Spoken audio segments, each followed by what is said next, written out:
আপাতত সরকারি চাকুরিরা মহার্ঘ ভাতা পাচ্ছেন না। সরকারি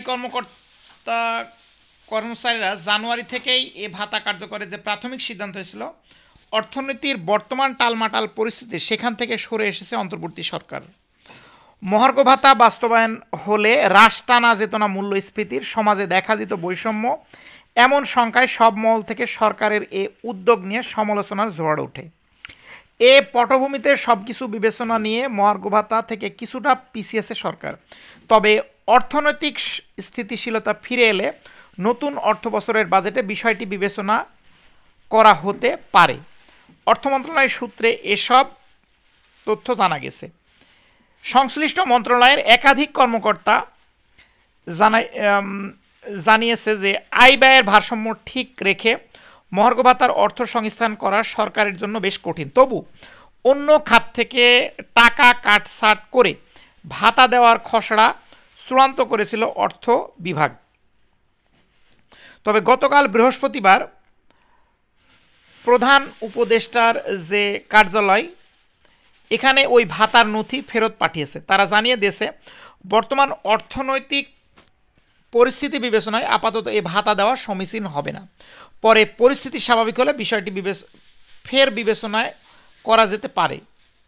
সূত্র জানায় যে 14.5 লাখ সরকারি কর্মচারীকে মূল বেতনের সর্বনিম্ন 10% থেকে সর্বোচ্চ 20% হারে মহার্ঘ ভাতা দেওয়ার খসড়া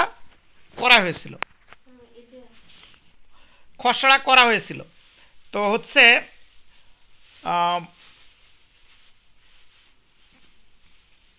এবং এখানে হচ্ছে একটা গ্রেড তৈরি করা হয়েছিল। এই গ্রেডে অলরেডি 20 থেকে 25% ভাতা করা হয়েছিল। তবে এখানে মূল বিষয় যেটা, সেটা হচ্ছে সরকার এ উদ্যোগ নেওয়ার পর থেকে নানা মহলে সমালোচনা শুরু হয়। বিশেষ করে আমরা যতটুকু দেখেছি হচ্ছে বাংলাদেশের প্রধান রাজনৈতিক দল বিএনপির মির্জা ফখরুল ইসলামও, ইভেন হচ্ছে জাহিদ বলে একজন ইউটিউবার, উনিও সমালোচনা করেছিলেন। হ্যাঁ, অ্যাট ফার্স্টেই উনি সমালোচনা করেছিলেন তার এই কারণে। তবে বিশ্লেষকরা মনে করেন মূল্যস্ফীতি নিয়ন্ত্রণে সংকোচনশীল মুদ্রানীতির পাশাপাশি সরকারি ব্যয় কাটছাট করার কথা বলা হচ্ছে।